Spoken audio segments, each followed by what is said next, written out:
You're listening to the Better for America podcast, presented by Amac, the Association of Mature American Citizens. Hello, everyone. I'm Rebecca Weber, and this is your Amac podcast, Better for America. Folks, I have with me today Secretary of State Michael Adams from Kentucky. He is our Kentucky Secretary of State, and we're going to talk to him about election reform. But folks, before we jump into that quick interview, I want to share with you patterns that we see that are shaping up. And we think that these patterns are going to be reflected in the 2022 midterms.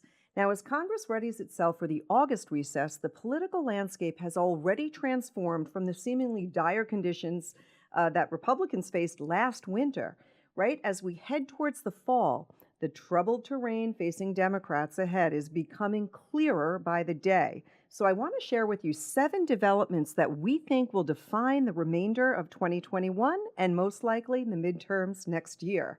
Folks, we know that Biden is no moderate, and that is the first thing that we understand to be true for many Americans that voted for Joe Biden.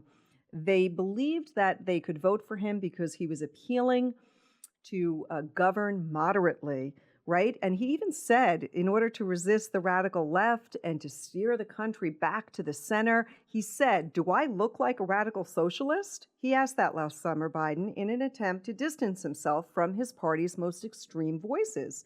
But that promise and that approach to policymaking has not been reflected in the administration's first 6 months.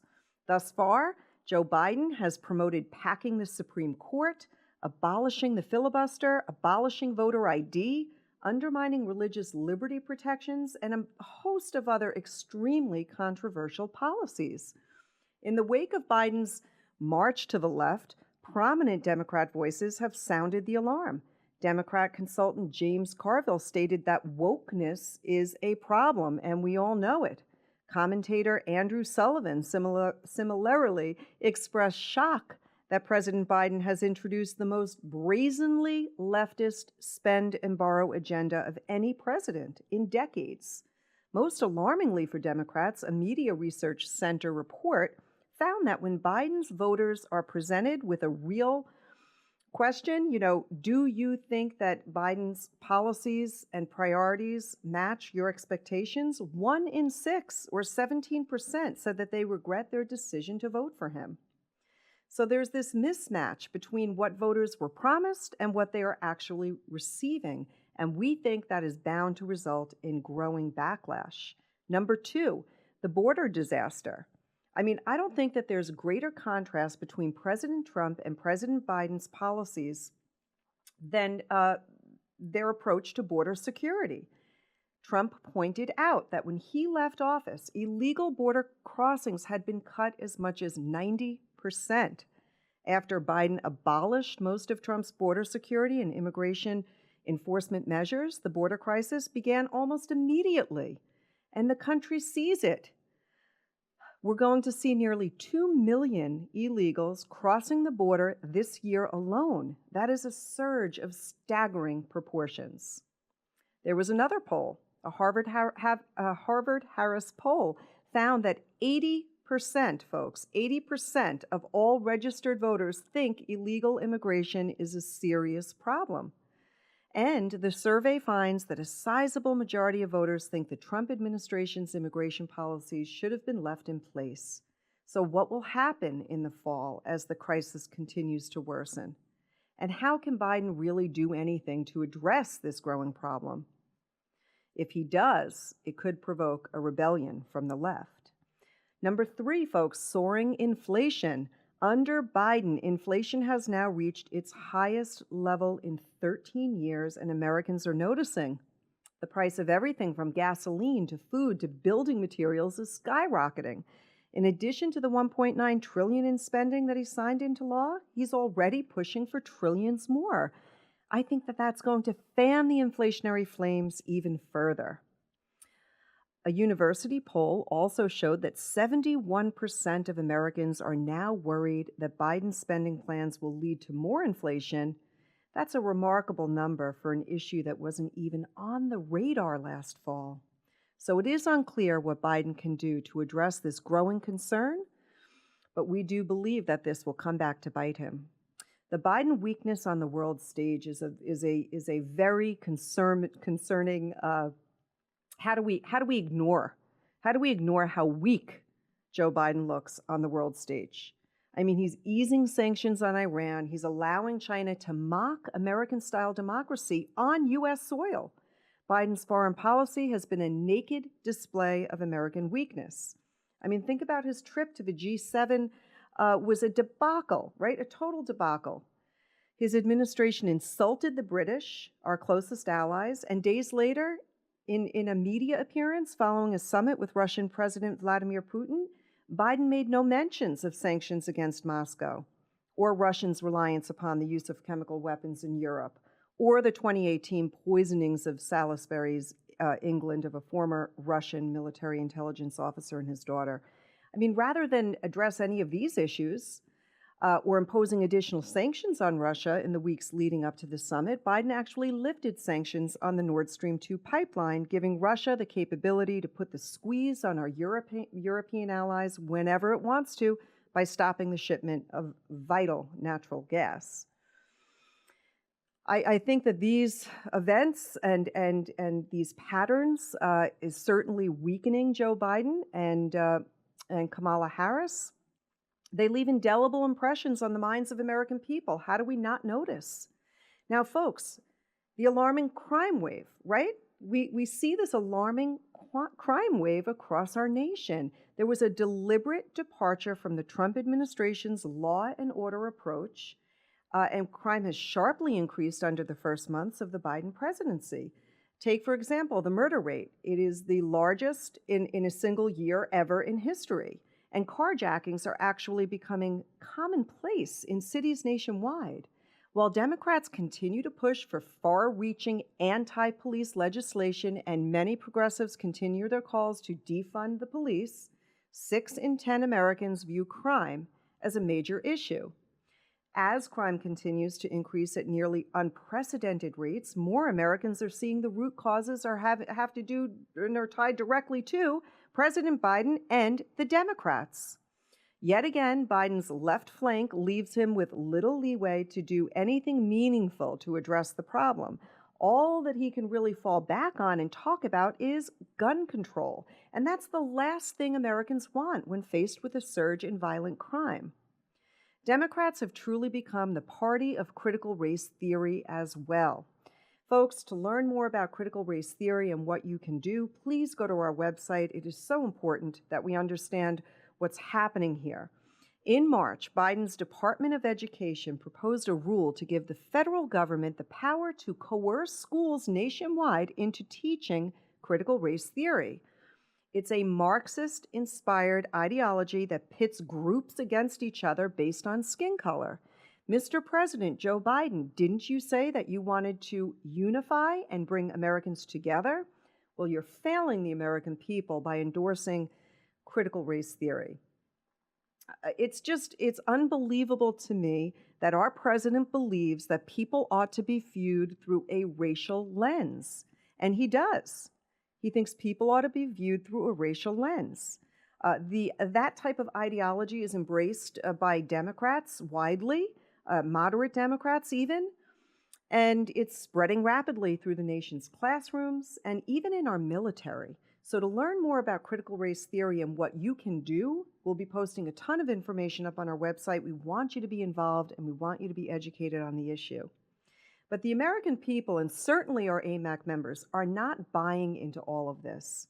Another June poll conducted in battleground states found that independents reject critical race theory by an overwhelming 76%. And some good news, 22 states have either introduced or signed into law legislation that prohibits critical race theory from being taught in public schools. I want to applaud the governors of those states for being brave enough to recognize that this critical race theory is a terrible, dangerous, and damaging ideology and should not be in our school systems. I don't see how Democrats are going to be able to pivot away from all of the lunacy that they have created. And folks, it really is crazy. Their answer to point fingers at people like you and me and call us the crazy radical right. But we know we aren't. We are clinging to our values, our American values that make America great. And we believe in our Constitution, our U.S. Constitution and Bill of Rights. And we understand that the Democrats don't recognize and appreciate our Declaration of Independence that clearly states that all men and women are created equal, and we all should have the same opportunity to pursue life, liberty, and happiness. Democrats don't get it, folks. They want to bring in a whole new social order, and they want you to buy into their narrative, and if you don't, they want to label you as a racist. Some good news, though, folks, is that Donald Trump, he's back all right, and he is getting stronger. Now, whether or not you would vote for him if he ever decided to run again, or even if you entirely enjoyed all parts of Donald J. Trump, we cannot deny that he had it right. Donald Trump had it right on so many issues. And I think it's so important that we see this developing. We see that this has been sort of a remarkable year of the return of former President Trump to center stage. Think about it, folks. In the immediate aftermath of the 2020 presidential election, and of course the events on January 6th, many said that Trump was destined to retire to Florida, fade from political attention, and we'd never hear from him again. Yet, he has defied those expectations, and he clearly remains a potent, perhaps I think maybe even the most potent force in American politics. Over the summer, Trump has resumed his trademark rallies, which is fantastic. He's been attracting tens of thousands of people, and I think that this really sets Trump up to be the loudest and probably the most formidable critic of Biden and the Democrats going forward. Another pattern that's fueling President Trump's increasing strength is the media's gradual and, reluctant acknowledgement, and they have been very reluctant to acknowledge that Donald Trump was right about many things that the media once declared to be untrue. As Trump recently put it in a statement since he left office, listen to this. The left conceded that COVID-19 likely emerged from a Chinese lab.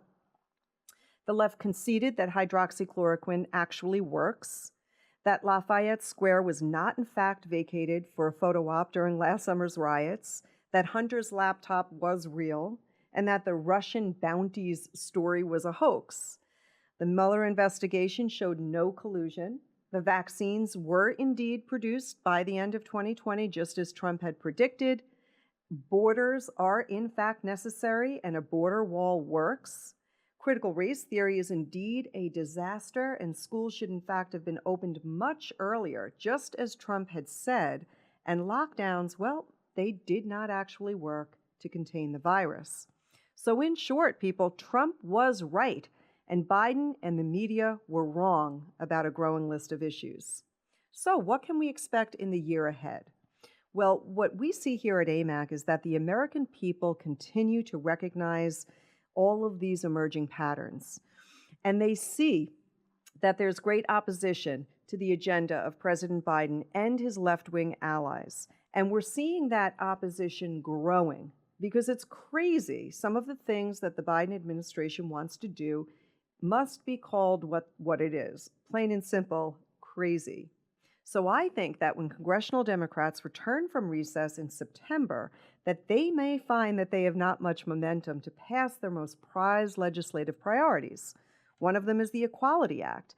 The Equality Act is dangerous. The Equality Act essentially eliminates women's sports and really stamps and stomps on your religious freedoms.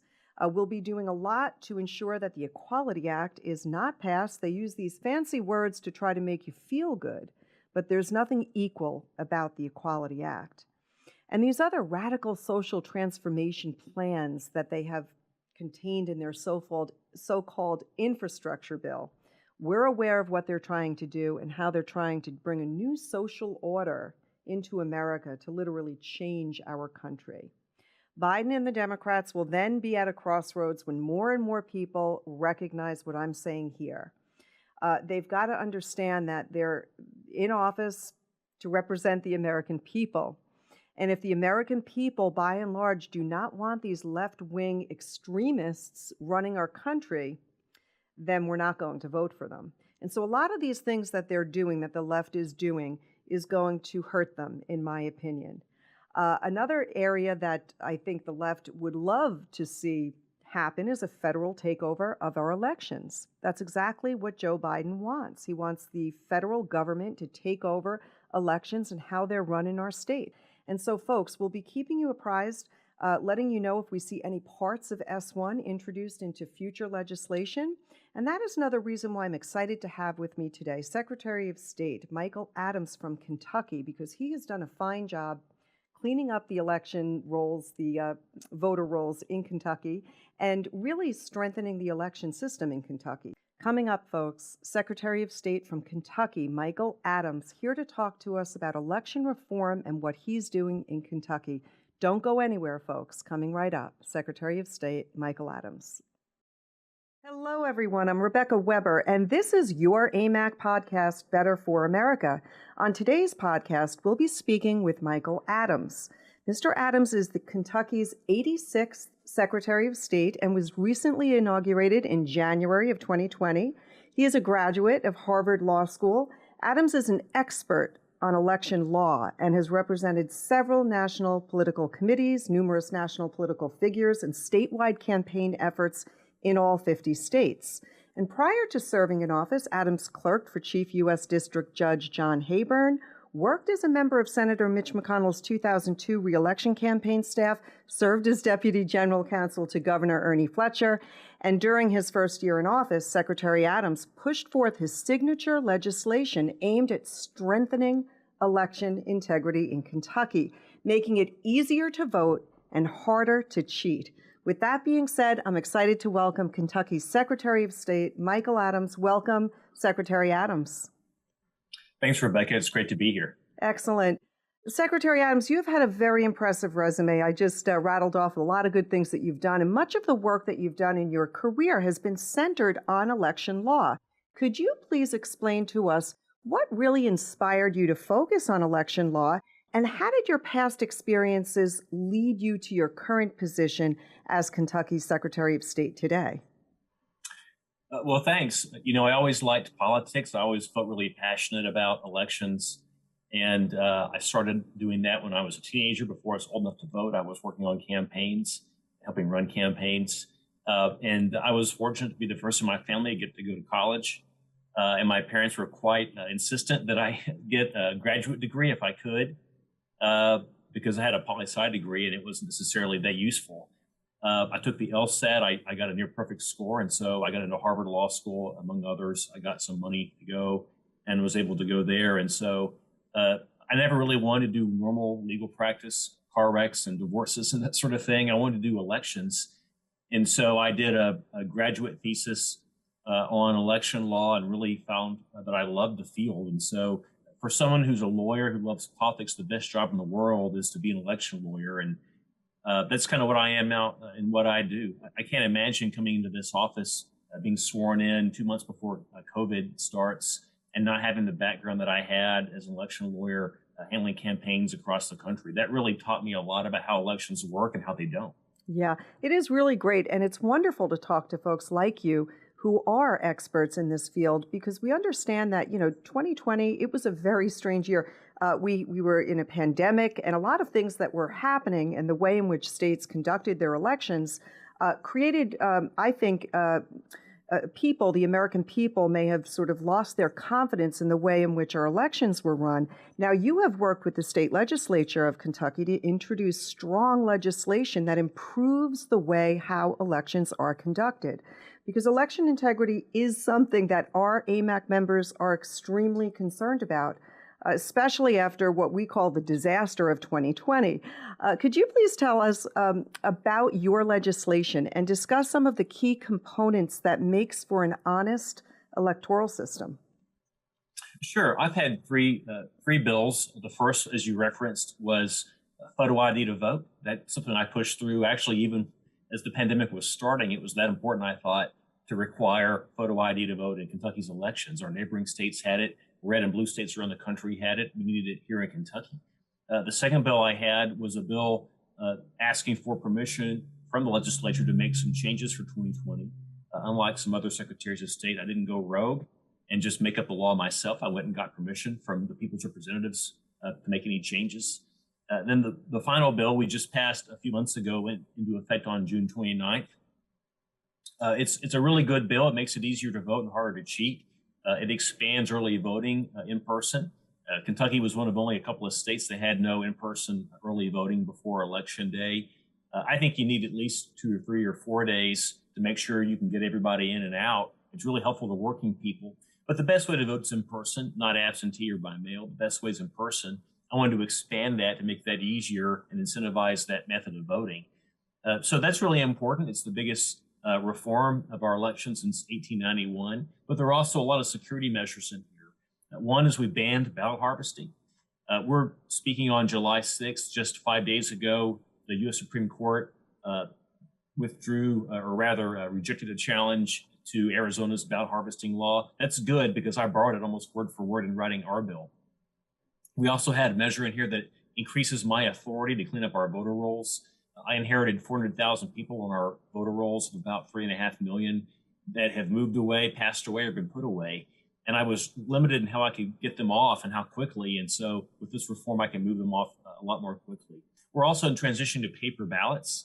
I found that there's unanimity across the political spectrum here in Kentucky. Democrats, Republicans, everybody wants to vote on a piece of paper and know there's a paper trail and get away from electronic machines. And so those are just a few of the things, but those are probably the most significant things in the bill. Yeah, I thought it was so interesting to learn that there were more people who were deceased coming off the voter rolls than there were new people, eligible voters going on. So I applaud you and congratulate you in not just having your mind set at doing something, but actually accomplishing it. And it's interesting to see that the Kentucky governor, Andy Beshear, signed your election reform bill into law despite his status as a Democrat and your standing as a Republican. So I need to ask you, how were you able to construct the legislation and appeal to the Democratic Party so that the bill could pass smoothly? Well, I thought the best way to do this was in a bipartisan way. What you're seeing in Washington now with Nancy Pelosi and Chuck Schumer trying to force feed a Democratic version of election policy down the throats of me and every other Secretary of State and totally just blow up the way we've done elections for 200 years, that's wrong. I don't think that you can be partisan about this stuff. I think you have to reach across the aisle and find things that both sides can agree on. I found that the best way to get the security measures I wanted passed was to give the Democrats something they wanted. They wanted more early voting. Turns out the Republicans did too, and Republicans actually did better once we passed early voting. But in any event, I felt like it was a very small price to pay to expand in-person voting in exchange for the Democrats supporting our bill. And that's why Kentucky was able to pass a bill that's actually to the right of what passed in Georgia, but didn't get the kind of national tax and withdrawal of sports events and corporate cancel culture that you saw in Georgia and elsewhere. Yeah. I'm a New Yorker, and here in New York, when I went to vote in the 2020 election, there was an odd sense. Nobody asked me for my ID, and there didn't seem to be much of even a signature verification, if you will. It was sort of just next, and I thought, geez, I felt anybody could have walked in my spot and voted. And we certainly don't want Americans to lose faith in our elections. So the things that you're doing, I think, are so important. We want everyone who can vote, every American citizen in this country to vote. And so making it easier for people to vote, but harder for people to cheat is just such a very great way to go about it. And we don't want to buy the lies of some of the people on the extreme left who try to say that we're trying to suppress votes. Certainly that's not what you're doing. I want to jump over to the bill that you just referenced, H.R. 1S1. It is known as the For the People's Act. Our membership is quite aware of what this bill is. The bill has potential to corrupt our election system and change America as we know it. And we know that the Senate recently held a vote for S1, and the bill was not passed. My question for you, Secretary, is what do you think the future holds regarding this bill? And in what ways do you think the bill might impact our current election system, if any of its components survive, I think that the Democrats will go back to looking at how they can incorporate pieces of S1 in future pieces of legislation. What are your thoughts? Well, there's a lot of dishonesty on this issue, unfortunately.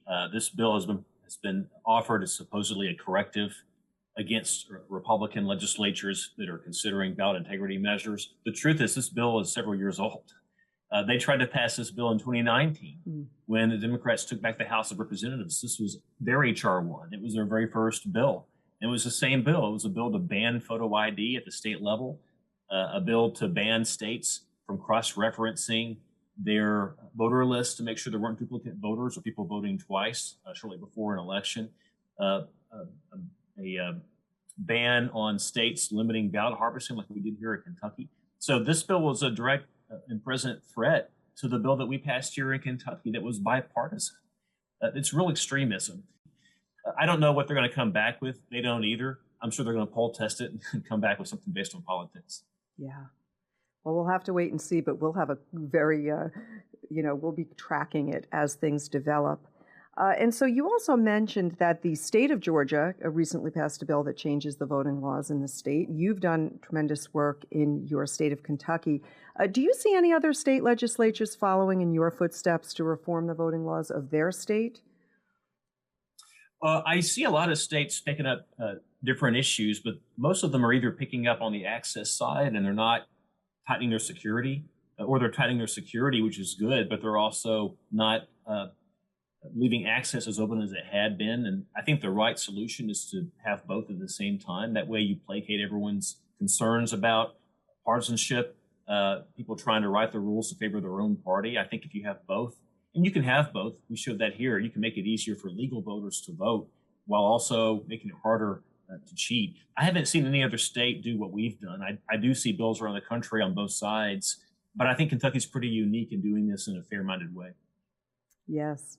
Well, I want to thank you so much for being with us today. I know that we've got thousands of AMAC members in the state of Kentucky, over 2 million members across the country that stand for free and fair elections, and they want to see our elections, the integrity of our elections, continue to build. So I want to thank you for the great work that you've done. Any parting thoughts that you'd like to share with our listeners? Yeah, one, I want to thank you all too.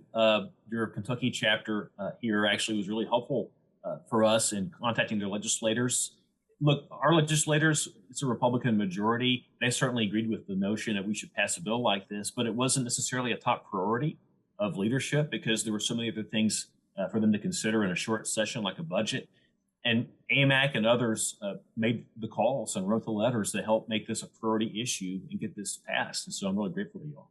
Well, thank you. And me too. I mean, I wouldn't be here today had it not been for our members, and our membership continues to grow. So I want to thank everyone out there listening.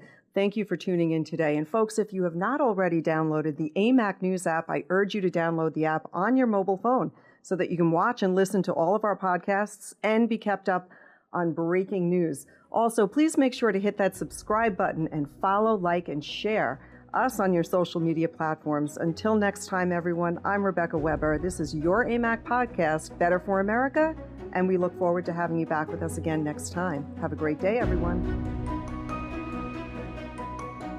Thank you for listening to the Better for America podcast. To learn more about AMAC and all it has to offer, visit us at www.amac.us.